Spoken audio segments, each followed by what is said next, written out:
Did everyone get this card? Mm-hmm. Did that answer your question? Okay, we're going to read these out loud together.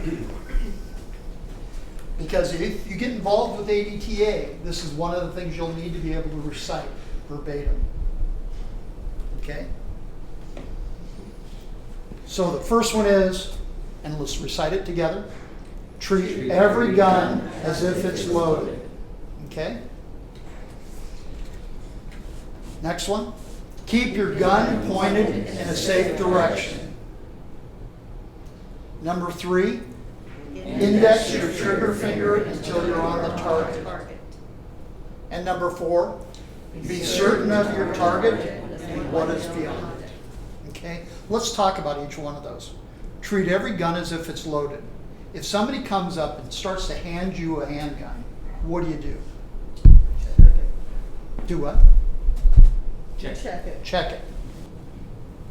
How do you treat it until it's been checked? Like it's loaded. Like it's loaded. Ready to Okay. fire. I actually had somebody, before I started taking ADTA and working with ADTA, I actually had somebody start to hand me a handgun. I didn't know the handgun. I treated it like a poisonous snake. Because I didn't know. Probably a really good idea. Keep your gun pointed in a safe direction. What does that mean? Anyone? Don't point it at something you don't want to shoot. Don't point it at something you don't want to shoot. Excellent. All of these 4, we really drive into people.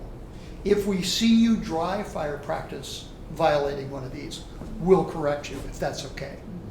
It's practiced that way in order to be safe. Okay? So we're really going to drive it in. And guess which one we have the most difficulty with students? Number 3, indexing your trigger finger. Yep. Because people have been taught a lot of things. Some have taken firearms training, and so they're comfortable with the weapon, so they automatically go for the trigger. Some people played military when they were kids, so they automatically go for the trigger. Some people have Nerf guns at home. They automatically go for the trigger. We're going to be on you. Hey, index. Whether you're dry fire practicing, whether you're in a live fire practice, we're going to be on you to not have that finger on the trigger until you're ready to shoot the weapon. Okay? Does that make good sense? Yeah. I think number 4 is the hardest.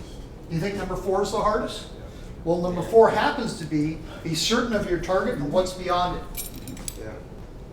Every time you go to a range to practice, your background is already set for you. It's safe. But in a live scenario, you don't think about those things.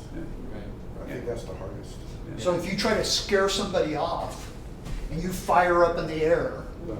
and there's somebody in a tower just beyond you, who's responsible if that person is shot? You are. So that's what that means. Can you be absolutely certain of it? Perhaps not. But try to learn to be relatively smart about it.